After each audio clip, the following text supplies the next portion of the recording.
Assalamualaikum dan hai kepada semua pencatur. Seperti yang korang dapat tengok di skrin korang sekarang ni, kita ada satu pertandingan, satu program yang julung-julung kali diadakan, iaitu pertandingan foto kontes. Pertandingan mengambil gambar catur. Tema untuk pertandingan ini ialah saya, catur, PKP dan Ramadan. Jadi korang boleh menggunakan kreativiti korang untuk mengambil gambar korang yang berkaitan dengan catur dan juga PKP. Ataupun bagi yang Muslim, korang boleh mengambil gambar korang berkaitan catur dengan Ramadan. Kalau korang lebih kreatif, korang nak kaitkan catur dengan kedua-dua PKP dan juga Ramadan, boleh. Tak ada masalah, bergantung kepada kreativiti masing-masing. Contohnya mungkin musim PKP ni korang boleh ambil gambar. Ambil gambar korang bermain catur dengan abang polis ke yang tengah jaga roadblock tu. Cuma mungkin lepas korang ambil gambar tu, korang akan main chess dalam lockup pula. Padan muka. Jadi berdasarkan kreativiti masing-masing. Tarikh penyertaan ialah 28 April sehingga 7 Mei. Kita ada seminggu sahaja. Dan 10 pemenang terbaik akan terpilih dan mendapat hadiah bernilai RM20 seorang. Jadi apa tunggu lagi? Cepat-cepat daftar dan hantar gambar terbaik anda. Itu yang pertama. Yang kedua, saya nak umumkan kat sini yang hari Sabtu pada 2 Mei 2020, 9.30 malam, kita ada satu pertandingan catur online yang dikenali sebagai MCO Bliss Blaster siri ketiga yang dianjurkan oleh Chessman. Jadi X-Chess Academy telah pun dipilih sebagai broadcasting partner di mana kita akan buat live untuk tournament ni pada pukul 9.30 malam hari Sabtu ini, 2 Mei 2020.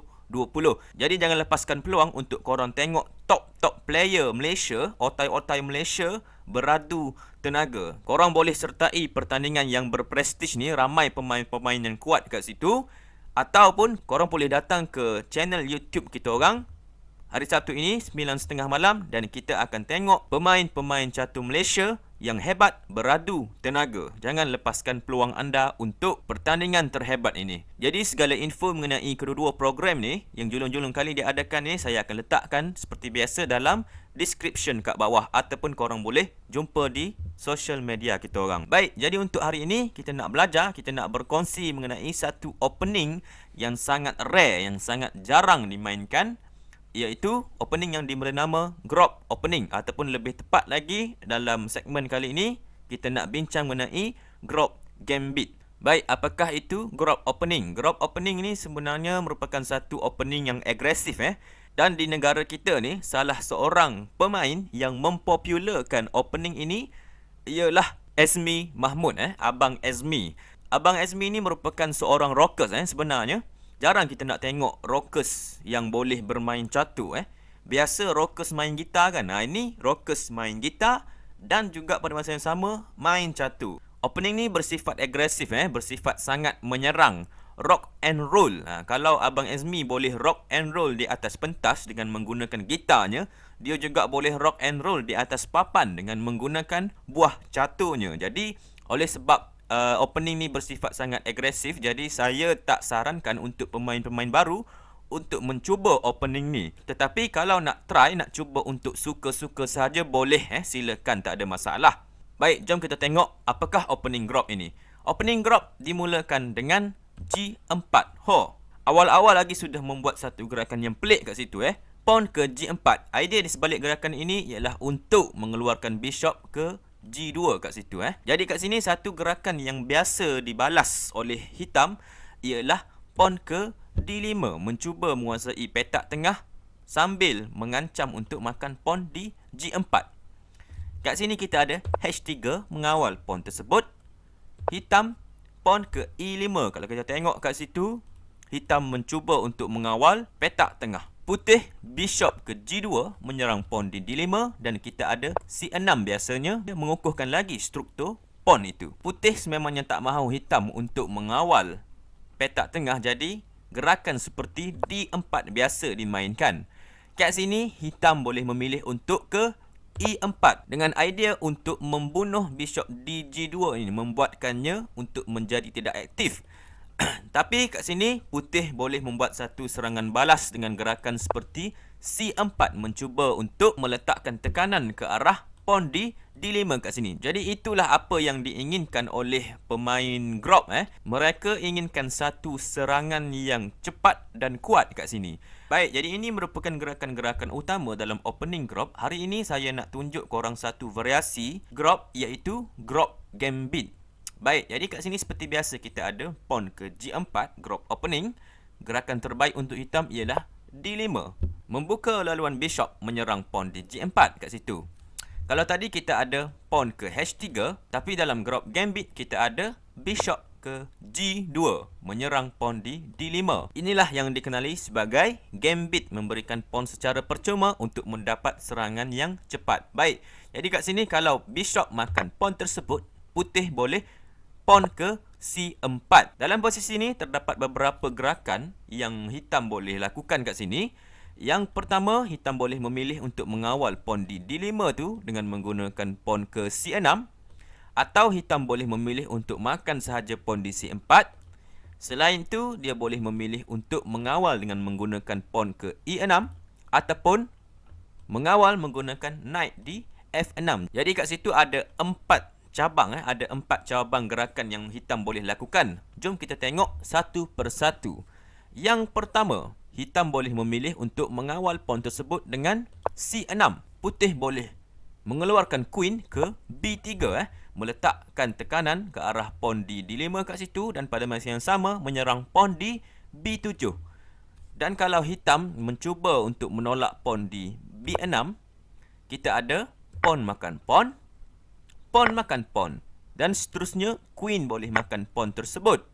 Dan kat sini kita dapat tengok putih menyerang rook di A8 kat situ. Kalau queen makan queen, bishop makan queen, dan seterusnya kalau putih membuat apa-apa gerakan sekalipun, contohnya naik ke D7 kat situ, bishop boleh makan rook di A8 secara percuma. Baik, kita kembali ke posisi ni.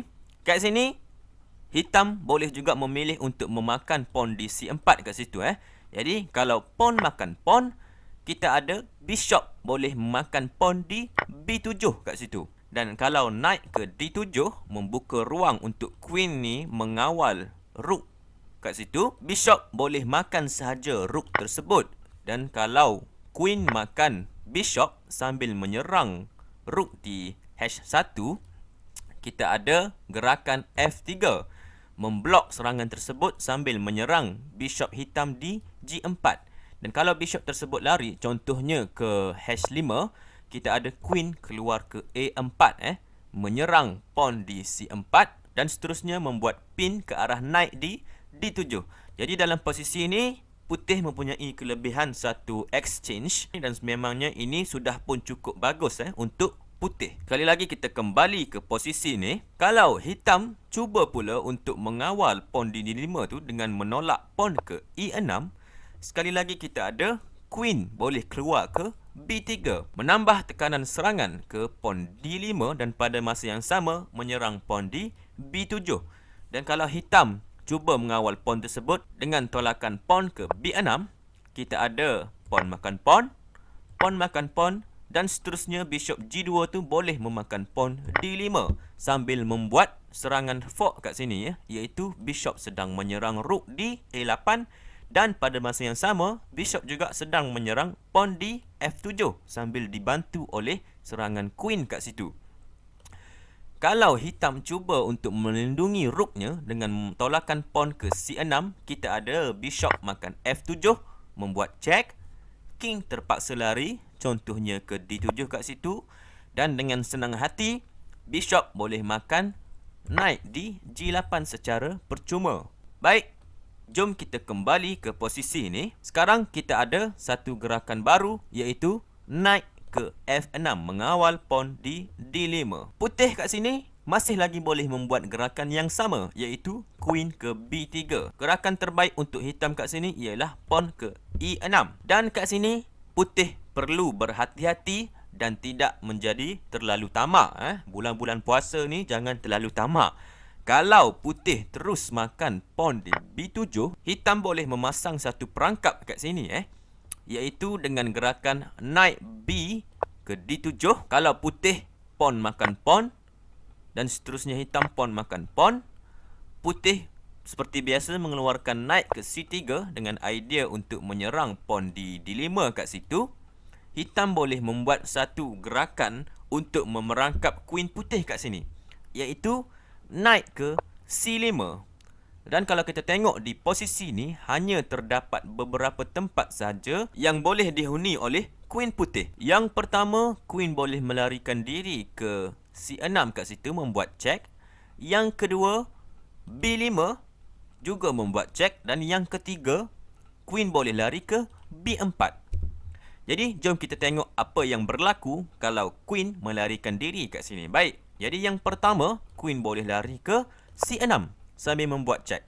Jadi, ini sangat senang. Hitam boleh mengembalikan bishopnya ke D7, menutup ataupun memblok serangan queen dan seterusnya menyerang queen. Dan kat sini kalau kita tengok, queen tak ada tempat untuk larikan diri dan seterusnya queen di C6 tu akan dimakan oleh bishop secara percuma. Kita kembali ke posisi ini. Apa kata kalau queen lari ke B5 juga membuat check? Kat sini kita ada pawn ke C6 menyerang queen. Kalau queen makan pawn, sekali lagi kita ada bishop kembali ke D7 dan queen tersebut akan mati. Kalau queen lari ke B4, kat sini hitam boleh membuat satu taktik yang dipanggil sebagai discover check. Bolehkah korang cari taktik tersebut? Ya, knight boleh melompat ke D3, membuat check dan pada masa yang sama membuka ruang bishop di F8 ni untuk menyerang queen kat situ. Dan kat sini sememangnya kalau pawn makan knight, kita ada bishop makan queen secara percuma. Jadi pengajaran yang kat sini, putih tidak boleh terlalu tamak. Kita kembali ke gerakan kat sini. Tadi kita dah tengok apa jadi kalau putih makan pawn B7 kat situ. Jadi gerakan yang sebenarnya yang sepatutnya dilakukan oleh putih kat sini ialah pawn makan pawn di D5 kat situ. Dan kalau hitam makan dengan menggunakan pawn, putih boleh meneruskan serangannya seperti biasa. Contohnya naik ke C3 menyerang pawn di D5. Kalau hitam memakan pawn tersebut dengan menggunakan knight, naik ke D5, ini merupakan satu gerakan blunder, kesilapan besar. Sebabnya putih boleh menggerakkan queen ke A4, membuat check sambil menyerang bishop di G4, fork kat situ. Dan kalau knight block serangan queen dengan knight ke C6, kita ada queen makan bishop di G4 secara percuma. Sebenarnya ini merupakan satu kemenangan yang mudah untuk putih. Baik, jadi itu sahaja sedikit sebanyak mengenai group opening, terutamanya mengenai group gambit yang telah saya kupaskan kat sini. Sememangnya merupakan satu opening yang sangat sesuai untuk memeningkan kepala lawan korang.